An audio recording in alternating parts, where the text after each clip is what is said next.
Shibnani, founder and CEO of Trend Tech Consultants, joining us from Calcutta. And we got Faiza Hafizi, VP Institutional Sales of In-Time Spectrum Securities Limited, joining us from Mumbai. Let's go across to first caller now. We've got Jayaprakash calling in from Mysore. Hi Jayaprakash, what's your question? Hey, yeah, hi, how are you? Very well, Jayaprakash. What's your Yes, Jayaprakash. I have Suzlon, bought at the rate of 156. I have around 150 shares. Right. I don't know what to do. I bought this around 3 years back when the market was at its peak. I have been waiting. Shall I sell it off at this low price, or shall I hold so that it goes up or something? Will you please guide me what to do? Definitely, Jayaprakash. Faiza, I believe Tulsi Tanti is very comfortable and the stock has started that uptrend in the last month or so, gaining about 16%. So has started outperforming very slowly and gradually. Would you say that the stock is looking like it could possibly be in an uptrend, which could mean that Jayaprakash could get a better exit price? Samina, potentially it could have started, but we need to see levels of 10 to 15% higher from here before we kind of initiate any fresh longs in this counter. Strictly speaking, the charts are bearish now. It's seen a high of 415 Jan 2008 and we've fallen down about 88% from those levels. The investor has lost about 60-65% from his levels, and my recommendation would be to use this existing rally to exit this counter and get into a number of other trending counters, number of other sectors in this market. It's a bull market now, so there are a number of other counters you could get into now with hopes of at least realizing a part of what you have lost in this current up leg of the bull market. So I have a sell on this. Use any rally in this counter to exit. Okay, let's bring in our next caller. We have with us Raj Lakshmi joining us from Tamil Nadu. Raj Lakshmi, good afternoon. Welcome to Profit. What's your question? I hold 15 shares of Bharat Electronics, bought at rupees 1,785 last month. I am a long-term investor. I want to know whether I should book profits now or shall I hold it for the long term? Well, if you're in it for the long term, I won't mind holding for a long term. Okay, you don't want to hold it for the long term? Yeah. Okay, alright. Well, it seems like the investor is in a bit of a hurry, has made a bit of a profit, wants to exit, wants to know what could be the right price for her to exit Bharat Electronics. Hitesh, I'll come to you first. For BEL, you were the investor. She's made a good profit, slight bit of profit, I would say. The stock's not been an outperformer in this market. It's actually lagged the way the index has moved.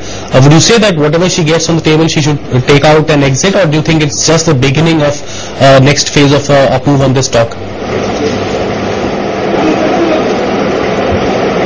It seems like Hitesh is not able to hear me. I'll try and go back to him. Faisal, let's come to you in the meantime. Fundamentals, how are they stacked up? I know it's one of the preferred companies when it comes to government orders, has seen a big chunk from the government side coming in.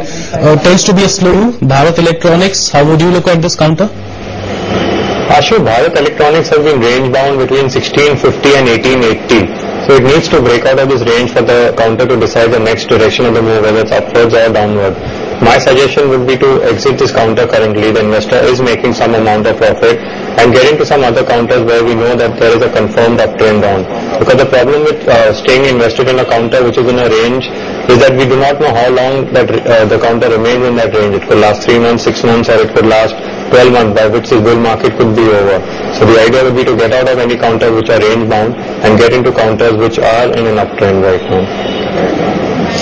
Well, that's a sell coming in on Bharat Electrical as well. On that note, we do slip on a quick commercial break. I'm just gonna, we've got Samir Shah calling in from Gujarat. Hi Samir, what's your question? Samir Shah from Gujarat. Hello? Yes Samir, what's your question? I have 100 Reliance Industries at 1350. Right.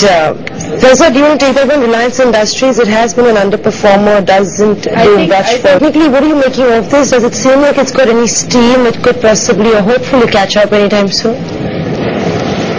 Samina, today was very good for the entire RPAC and ADAG space, but for me, this entire range between 950 to 1150 is a no trade zone for as far as Reliance is concerned, because it's been in this trading range for a very long time. The minute it comes out of 1150, we could be setting ourselves up for a very explosive move upwards, and Similarly, if it goes below 950, there's a very high probability of a very sharp move downwards. So till it comes out of the range, either way, I would not like to trade this counter. So my suggestion would be to exit this counter, book a 25-30% loss, whatever be the case, and get into something which is trending currently with the hope of recovering those losses. Alright, so all the story of unrelated diversification doesn't seem to be going too well with the investors and even with the analysts out there. Let's bring in our next query. It's an email that we have on Yes Bank. Rajib Kumar sends us this email from West Bengal. Holds 600 shares of Yes Bank, purchased at an average price of 358, and obviously he wants to know what he should be doing at the current price. The stock made a lifetime high at 364, I believe, and after that the stock's been in a slight bit of sell-off over the last few days. Faiza, on Yes Bank, valuations I know are slightly stretched on the higher side. Do you think perhaps the investment charts, how are they indicating? Do you think the stock is in perhaps for some bit of consolidation after making a new high? That's quite possible, Ashu, but currently the trend is upwards, and while it's difficult to judge what it's going to do over the next 5 days or 10 days, we know that it has been in an uptrend since March 2009 when it hit a low of 40. So what the investor could do is currently keep a stop loss of 320, ride this trend, and as the price keeps moving upwards, to trail the stop loss by potentially 5 to 10% below where the current levels of the price are, and that way you could lock on to any further profits that could come from current levels. So it's a good counter to remain invested in at current levels. So will that at the current market price, the stock, like Hitesh said, could be held the stop loss over 320 rupees. Next up we've got Prabhu who calls in from Pune. Hi Prabhu, what's your question? Hi ma'am, I'm holding 160 shares of Sesagova. Bought at the rate of 350 rupees. I want to know what is the long-term target. Can I accumulate more on this current level, or I should wait for a correction to come? Right, Hitesh, I'm sure you heard that one. Investors picking up at 350 is obviously in the money, but marginally. Doesn't mind accumulating some more at the current market price. What's your advice? Sesa Gold got a strong resistance at 387, and it's got support at around 307 to 310. Currently we are trading around 360, 365 levels.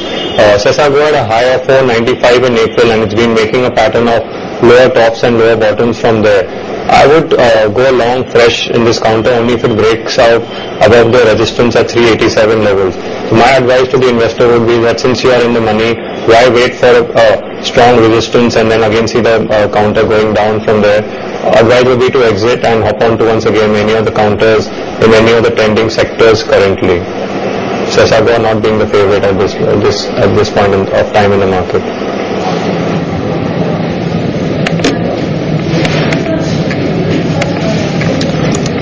Well, that's of course the call coming in on Sesagua. And that's also all the time we've got. Please, there's another query actually. We've got Dipanjan Datta who calls in from Bangalore.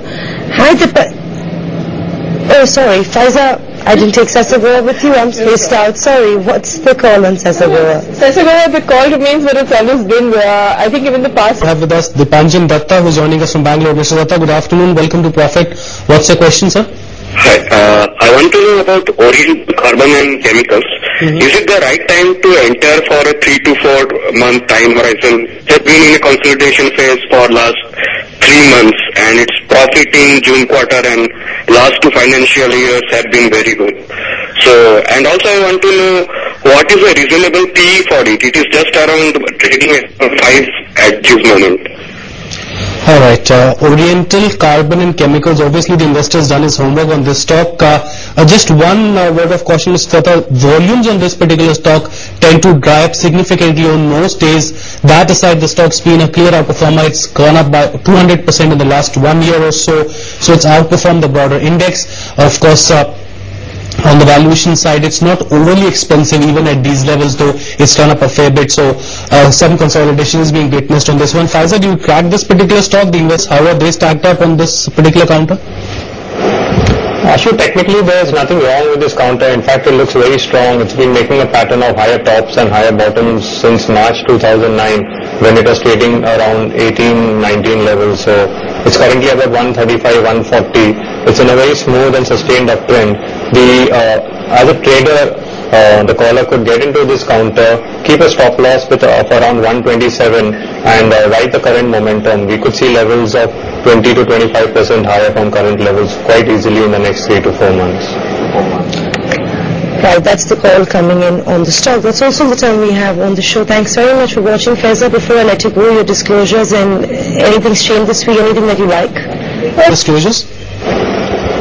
Right, there are two counters which have given us fresh buys as per our algorithm. One is Maruti, which we could enter with a stop loss of 1350 and a target of around 1742, and Wipro with a stop loss of 420 and a target of 540.